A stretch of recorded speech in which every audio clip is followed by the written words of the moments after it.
Listening to a woolly hat could be a very useful bit of armoury this week. It's going to be a very windy week on the whole, with gales or severe gale force winds swinging across from the Atlantic.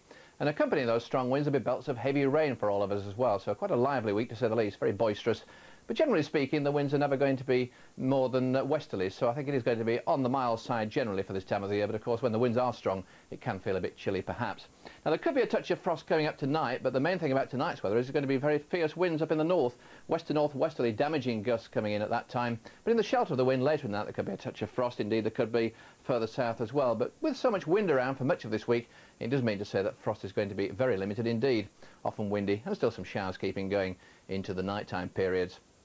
Well, back to now, we've got this next low pressure system showing its hand across the western Isles of Scotland in the afternoon. And we've already got some wet and windy weather piling into the west, and that wind and rain is going to spread eastwards pretty quickly as we go through the rest of the day. So some rain for all of us, heavy bouts of rain certainly on the cards, and strong to gale force southerly winds as well. Now later in the afternoon towards evening, we will find that westerly gale as the clearer weather moves into the far west.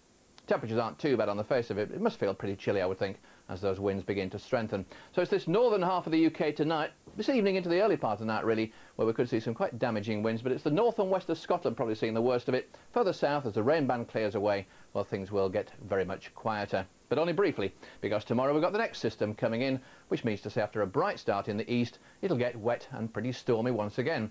And I think for a while on the higher ground of Northern Ireland, Northern England up into Scotland, we will see a short spell of snow.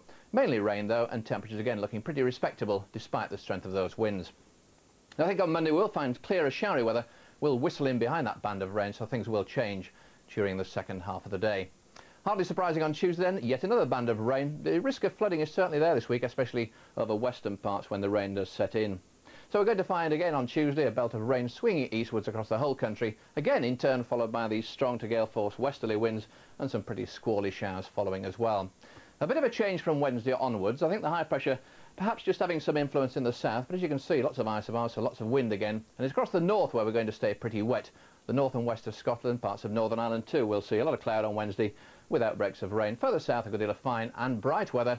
And then a rain band clears away southeastwards during Thursday and back to squally showers at the end of the week. Bye for now.